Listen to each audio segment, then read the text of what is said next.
E, pessoal, foi confirmada a primeira morte pelo coronavírus no Paraguai. O governo do país não divulgou muitos detalhes sobre esse paciente, mas já redobrou as medidas preventivas.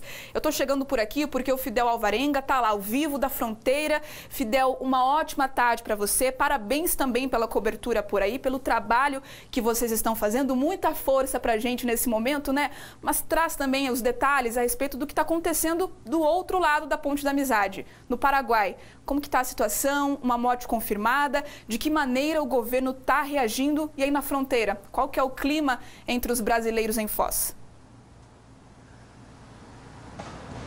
Boa tarde, Bia. Obrigado e parabéns a todos nós, né, da equipe aí que estamos trabalhando bastante nesse período conturbado aí que o país vive. O mundo também, né? Bom, a primeira morte foi confirmada ontem, foi anunciada pelo governo federal do Paraguai. E antes mesmo deles anunciarem essa morte, eles tinham passado que o Paraguai está com 18 casos confirmados de coronavírus e agora tem uma morte. Logo depois dessa confirmação de morte, que o governo não deu detalhes, não explicou se foi em qual cidade que foi, o governo decidiu aumentar aí o combate aí, né, ao coronavírus, o enfrentamento a esse vírus. Antes, as pessoas estavam proibidas de sair de casa entre as 6 horas da tarde e 4 horas da manhã. Agora são 24 horas. As pessoas estão obrigadas a ficar em isolamento por 24 horas no Paraguai. Só podem sair em busca de produtos essenciais, por exemplo, ir no posto de combustível, ir a um supermercado, farmácia, esses produtos essenciais que não podem faltar. Bom, ontem nós preparamos uma reportagem para mostrar como é que está a situação aqui na nossa região, com as duas fronteiras, né, Brasil, Argentina, Paraguai, as 3 fronteiras, tudo fechado. Vamos ver? O trânsito de veículos e pedestres era uma marca registrada da Ponte da Amizade. Hoje, ela está praticamente deserta. O governo federal decidiu restringir por 15 dias a entrada de cidadãos de 8 países com quem faz fronteira, entre eles Paraguai e Argentina. Independentemente da nacionalidade, os responsáveis pelo transporte de cargas têm permissão para cruzar as fronteiras. É uma medida tomada para garantir o abastecimento. Mesmo assim, o motorista é obrigado a passar por um teste rápido, que indica se ele tem febre.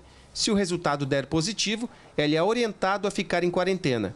No Aeroporto Internacional de Foz do Iguaçu, o movimento também caiu bastante. Voos são cancelados diariamente, mas o terminal continua em operação. O que parou mesmo foi o comércio por determinação do prefeito da cidade. Só podem abrir nos próximos 30 dias supermercados, farmácias, postos de combustíveis, o que é essencial para a população no dia a dia. E por isso também, a Associação Comercial e Empresarial de Foz do Iguaçu pediu à Prefeitura novos prazos para pagamento de impostos. A solicitação foi em relação a 2 impostos, ao ISS, que é aquele que, se tiver faturamento, ok, se cobra, mas tem aqueles parcelamentos, tem aquelas pendências que estão acontecendo e que as pessoas não vão ter condições de honrar, e para que o prefeito, então, trabalhasse em cima desse imposto. E o outro foi em relação à parte do IPTU, que houvesse aí uma prorrogação de longo prazo para que as pessoas pudessem também honrar o compromisso.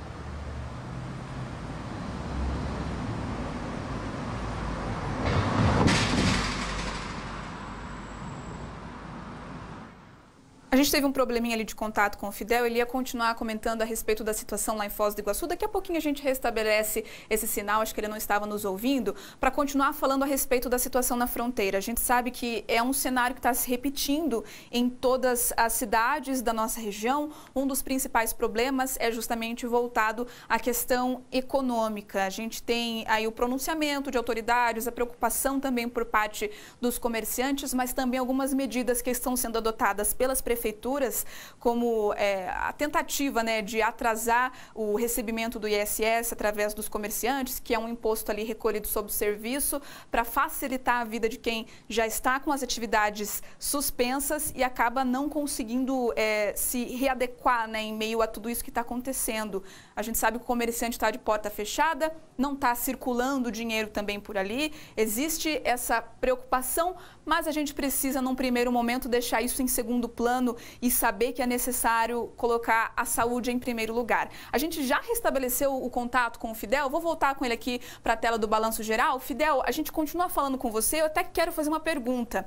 Como é que está o clima entre o pessoal aí de Foz do Iguaçu? Eu sei que você e o Clayton estão se cuidando, mas a gente vê ali até uma certa movimentação atrás de você, um pouco tímida, né, em relação ao que é comum de se ver em Foz, mas as pessoas, qual que é o sentimento por aí? Tá todo mundo se cuidando, levando a sério ou só com um decreto mesmo para o pessoal ficar em casa? Bia, o clima aqui é de um pouco de medo também, né? Porque as pessoas, ninguém sabe, na verdade, o que vai acontecer daqui para frente. As pessoas, o comércio em geral, está obedecendo aí o decreto pelo prefeito Chico Brasileiro, que é de fechar completamente e manter somente o comércio essencial. Mas os supermercados, por exemplo, estão lotados de pessoas. As pessoas vão em busca de mantimentos achando que vai acabar o abastecimento e é uma coisa que não vai acabar. Eu até friso aqui, eu acho que é importante a gente dizer isso, não há previsão, não tem a possibilidade nesse momento de desabastecimento nos supermercados, então as pessoas devem evitar a aglomeração de pessoas dentro dos supermercados. Outra coisa que aconteceu aqui em Foz do Iguaçu, o sindicato do turismo, do bares e similares e também os representantes dos trabalhadores do turismo assinaram um acordo muito importante aqui em Foz do Iguaçu nesse período que vai ficar tudo fechado. A previsão é que são 30 dias de fechamento do comércio, então evita aí o turismo, né? Foz do Iguaçu respira turismo. Então, esse acordo, ele garante aí uma estabilidade para os trabalhadores, para evitar aquela demissão em massa e também garante o que os empregadores gastem de forma excessiva. É um acordo previsto em lei que é o seguinte, os trabalhadores terão um contrato suspenso, que essa suspensão pode variar de 2 a 5 meses, e durante esse período de suspensão eles vão fazer cursos online, parte desses cursos subsidiado aí pelo governo federal.